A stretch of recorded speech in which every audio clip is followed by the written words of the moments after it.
Bonjour, bonjour à la communauté. Merci de nous donner la parole aujourd'hui. Aujourd'hui d'ailleurs, on est devant le siège de la métropole de Lyon. A lieu le débat d'orientation budgétaire. Donc les élus de la métropole aujourd'hui vont donner les grandes orientations et notamment sur les financements potentiels des missions régaliennes, donc celles qui sont dédiées aux sapeurs-pompiers. Ça part, là on est en grève, il faut partir d'un constat, c'est que depuis 15 ans, les sapeurs-pompiers et les missions qu'ils occupent se retrouvent face à des difficultés particulières, et notamment le sous-effectif et un besoin de la population grandissant. Notamment pour diverses raisons, vieillissement de la population, paupérisation aussi. On se rend compte qu'il y a un appauvrissement de la population. Et puis derrière, tous les risques naturels qu'on rencontre au quotidien, les tempêtes, les vents violents, les feux de forêt, les canicules.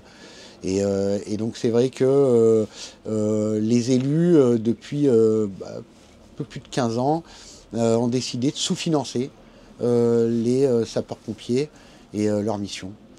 Voilà. Alors, bien sûr, les élus, ils sont élus justement sur des mandats politiques. Ils ont des projets électoraux. Mais ce qu'on leur dit, c'est que leur première raison d'être, quand ils arrivent et ils accèdent en responsabilité, c'est justement d'assurer le service public du quotidien. Chose qu'ils ne font pas forcément. Donc c'est pour ça qu'on est en grève depuis le 1er octobre.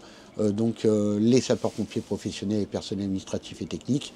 Et on est soutenu par nos collègues sapeurs-pompiers volontaires, notamment les sapeurs-pompiers volontaires qui, comme moi, prennent des gardes postés dans des centres de secours. Alors, nos demandes, elles sont simples et elles coûtent pas si cher que ça.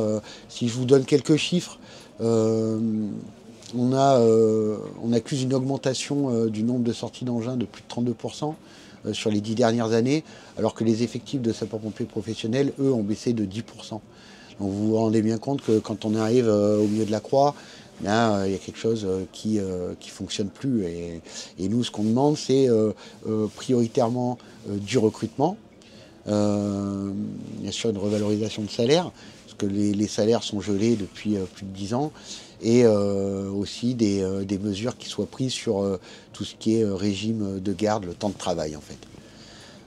Donc le budget de la métropole de Lyon, c'est plus de 4 milliards d'euros. Les sapeurs-pompiers, on coûte 160 millions d'euros. Donc vous vous rendez compte qu'il y a un écart quand même assez important entre le travail qu'on est capable de faire au quotidien et le coût du sauvé qu'on amène chaque jour. Quand vous avez un feu d'appartement, les pompiers interviennent et du coup ils limitent le coût des assurances. Voilà, enfin, il y a plein de choses comme ça où on montre qu'on est quelque part productif, soit pour les malaises cardiaques ou autres, c'est la même chose. Je veux dire, la vie n'a pas de prix, mais elle a un coût. Et ça, nos élus, ils ont quand même des difficultés à le reconnaître. Donc je vous disais, 160 millions d'euros de budget. Nous, on demande une augmentation de 12 millions d'euros par an. Voilà, parce que c'est vrai qu'on a eu des augmentations de budget ces dernières années, mais l'inflation a annihilé l'ensemble de ces augmentations et qui étaient déjà assez pauvres.